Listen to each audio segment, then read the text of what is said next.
dans le domaine militaire, il y a bien déjà deux aspects. Il y a les aspects des systèmes opérationnels et puis il y a tout ce qui est lié au processus interne.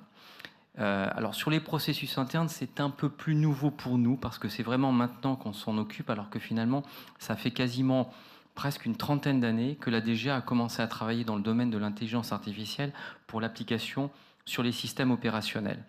Et il y a deux finalités assez différentes. Alors, tout en étant dans un domaine militaire, on parle aussi des fois de manière assez avec des termes comme l'entreprise. Pour les systèmes opérationnels, en fait, la question c'est qu'il faut qu'on reste compétitif face à nos adversaires, mais également à nos amis. Face à nos adversaires, parce qu'ils se serviront, c'est l'éternelle course entre le bouclier et l'épée, ils vont également s'en servir. Face à nos amis, pour deux raisons, parce qu'on travaille de plus en plus en coalition, et que si on n'est pas au niveau en coalition, on est sorti de la coalition. Et puis, le lien évidemment qu'il y a immanquablement, c'est l'export. C'est si on veut être capable d'exporter, il y a des clients riches, et les clients riches, ils veulent ce qui se fait de mieux.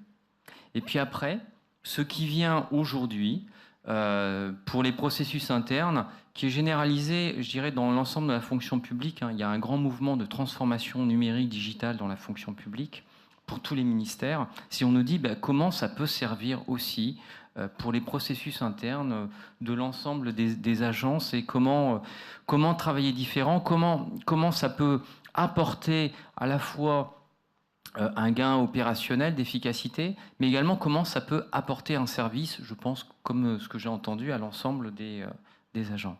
L'intelligence artificielle, les applications dans des domaines qui sont les grands domaines que sont la voix, l'image, le signal, le raisonnement. Alors, eh bien, qu'est-ce qu'on cherche à faire?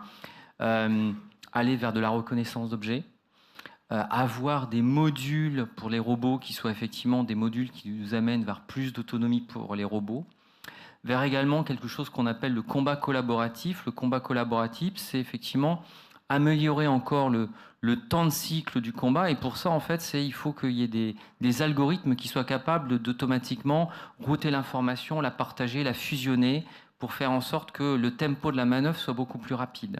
Tout ce qui est cybersécurité, avec des détections de signaux faibles, de qu'est-ce qui peut ressembler à une attaque informatique.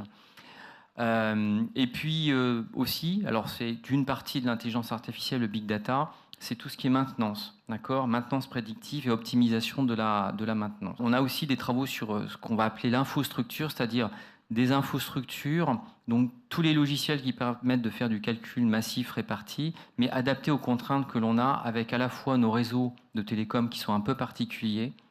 Il n'y a pas de fibre quand on se déplace en Afrique, etc. On n'a pas la fibre. Et puis entre un avion et puis le sol, il n'y a pas la fibre non plus.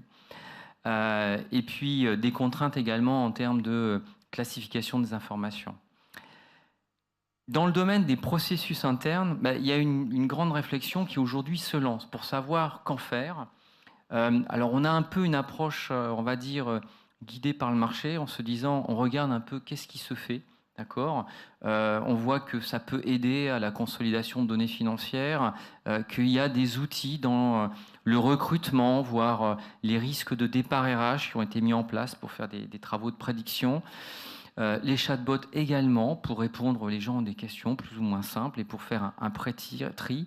Donc là, aujourd'hui, on est dans une phase effectivement plus d'idéation, c'est-à-dire on regarde qu'est-ce qu'on pourrait faire, quels sont à la fois les besoins, et puis qu'est-ce qu'il y a sur le marché, qu'est-ce qu'on pourrait faire avec ça. Il va y avoir effectivement une nouvelle conduite de changement avec l'arrivée de l'intelligence artificielle. En mettant en place ce plan, déjà on s'aperçoit effectivement qu'entre des métiers qui sont installés, y compris des métiers techniques, des gens qui sont dans la cybersécurité, des gens qui sont dans l'optronique, et qui se disent, mais alors il va y avoir des spécialistes de l'algorithmie qui vont m'expliquer, en fait, quand l'algorithme est classique, c'est moi, et quand l'algorithme est sophistiqué, c'est eux. Ah, bon, alors comment, effectivement, on arrive à faire, effectivement, que ces gens ne se sentent pas déconnectés de cette révolution, parce qu'effectivement, alors, il y a deux choses, il faut que les métiers, y compris techniques, s'approprient, et à la fois, il y aura bien des moments où le partage de plusieurs cas, et puis le fait d'avoir des gens qui sont des experts plus seniors va permettre effectivement d'arriver à la résolution de problèmes.